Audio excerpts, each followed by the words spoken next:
Hey, what's up, guys? Back for another deck profile here. People have been asking me to upload or update the True Draco Eldlich after the ban list. I definitely have that for you.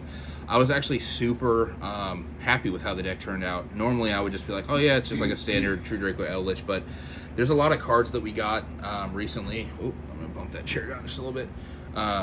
Recently just kind of made me think about this deck a little bit more, and I definitely implemented that in here. So, further ado, True Draco Eldlich. So let's go. Now I have a bunch of honorable mentions at the end of this, so you will want to stick around for that. If I'm missing something, it's probably in there that you think I should be playing. So, and of course, I'll explain why I'm not playing it too. Okay, now let's get right on into it. So, obviously, Dynamite Knight went to 3, which was just very good. I have 2 Germans and 1 English. Shout out my boy Dylan, Jordan, and Johnny. But I think the 3 of this is just very cool, very good for the deck.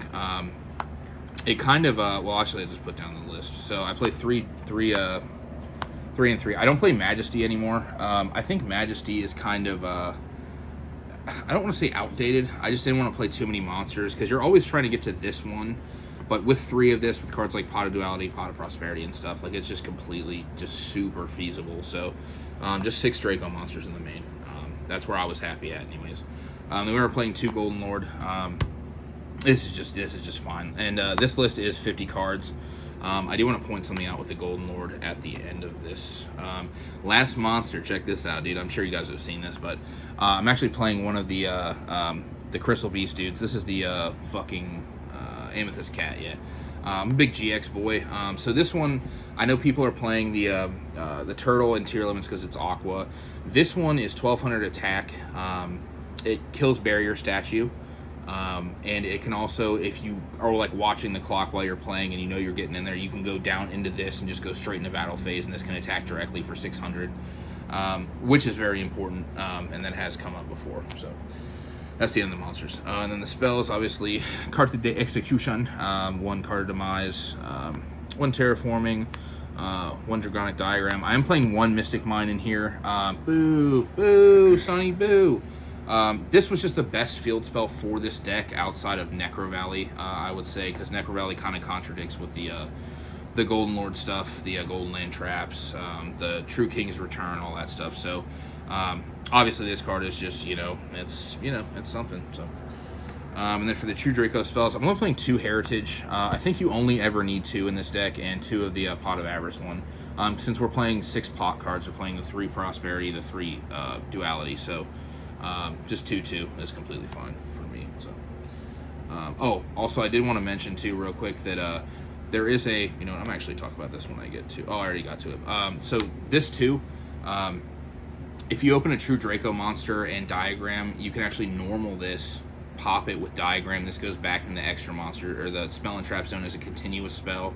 So then you can search Heritage, play Heritage, and tribute this to summon one of the Draco monsters. I just want to point that out. It's not optimal play. It's just something that you can do. So, and then I'm also playing 2 Foolish Burial Goods. This card is just, just 2 is fine, obviously, since you're digging from your deck a lot. And then the pots, I'm still missing my 3rd from the mail. The 3 Prosperity, this is a Prosperity, and 3 Duality. This is just, the main consistency cards. I mean, you don't really need anything else outside of that. I do like Extrav, but there's a bunch of cards in my extra deck that I prefer to keep for certain reasons, so I'll show you those. And the last spell is the 3 the fucking Brass City. This card is just like this, and a Draco monster is just whoa. So, and then we're going to the Rainbow Dragon card. Obviously, this is the card that you usually send with the Foolish Burial Goods, and then you can banish it from graveyard to add a Crystal Beast monster, which would be the Amethyst Cat, and then a field spell. So you could add Mine or Diagram. Now, the interesting thing about this list, with this card, you can pan back down here, babe. Obviously, Foolish Burial Goods, you can send like the Golden Lands or the Cuero, the Conquistador, or you could even send Sanguine, blah, blah, blah, if you open Sanguine already. But the thing about this is, so this card is Fiber Jar if there's 2 level 10 monsters on the board with different types. This card actually came up one time. I was playing against Dinosaurs, and I had a Golden Lord up, and he had a Tyranno, UCT, and then we just fiber charred. It was just fucking... This was absolutely just, like, this card was just fucking ridiculous. Like, I definitely will play that card going forward. And then just for, like, the staples, 3 Solemn Judgment. I mean, that's pretty stable. I'm only playing 2 Returns. This card just isn't really needed anymore because of the 3 Dynamites. I actually almost want to play one of this. Because also a lot of people are still siding into, like, Necro Valley. You know, Zombie World is very insane right now in the format. And then the rest of the True Draco traps are obviously 3 Apocalypse. This is probably the best one, in my opinion, of the traps. So, you know what I mean? So, and then for the Gold Lands, we're actually playing 2 Haquero and 2 Conks. Haquero is arguably the better one now. Conquistador actually just does 0 to tier limits.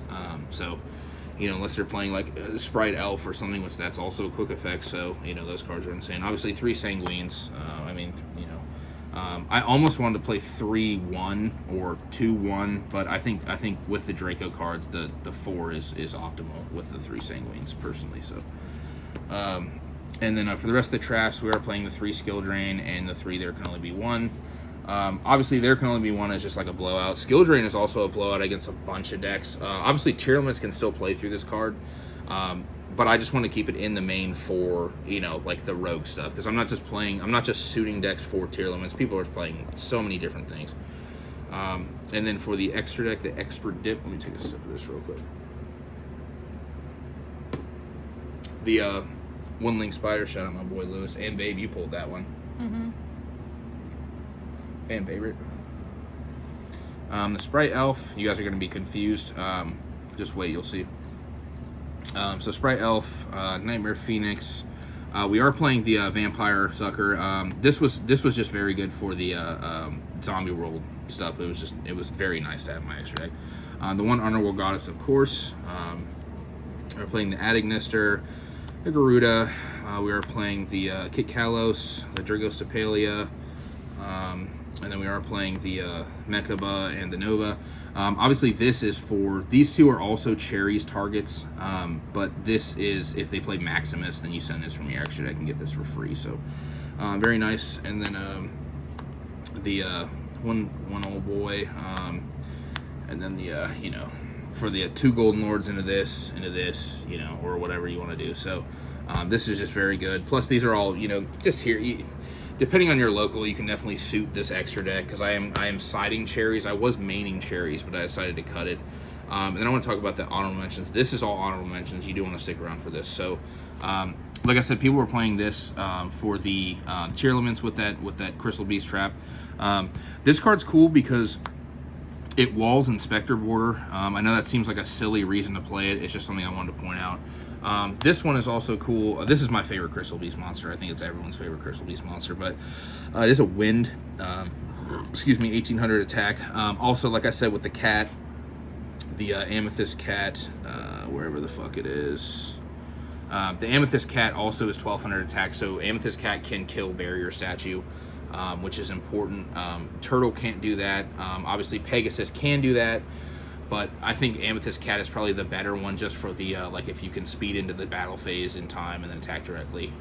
But this is just the highest attack one, and it's a win. Not that you're special summoning them, but you know what I'm saying. So, and then for the other monsters that I was talking about, the Cherries. So this is the, obviously you can Cherries like 90% of this. I mean, like, even this, like, we're playing this for Maximus, but you can still Cherries this against Invoked, Cherries this against Cyber Dragons. Obviously, these 2...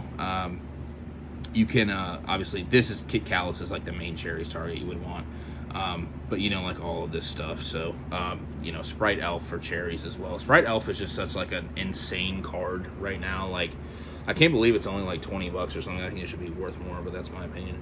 And the one Called by the Grave, just wanted to point that card out. The third Heritage, if you want to play that. Also, we are talking about the Ultimate Slayer.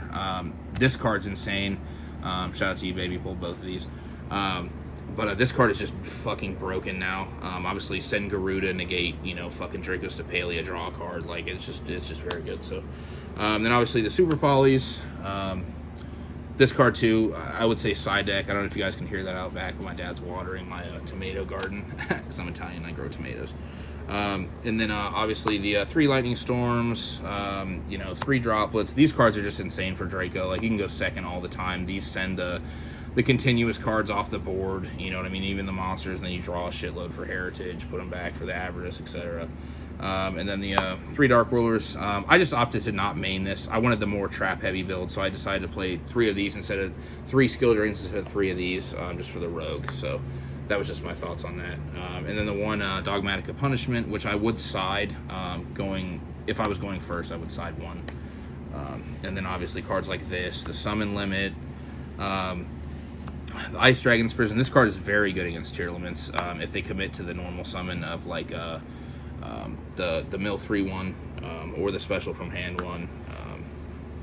And then 3 imperms, just a note. I think this card's a little worse right now, personally.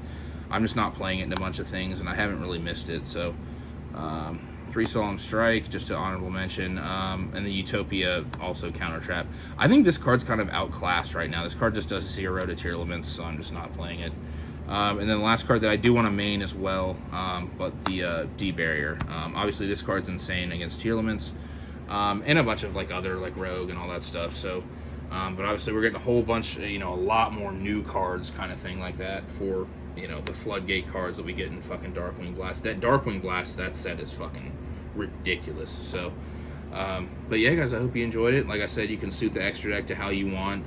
The main 2, just what I enjoyed playing. But yeah, guys, thanks for watching. Cheers.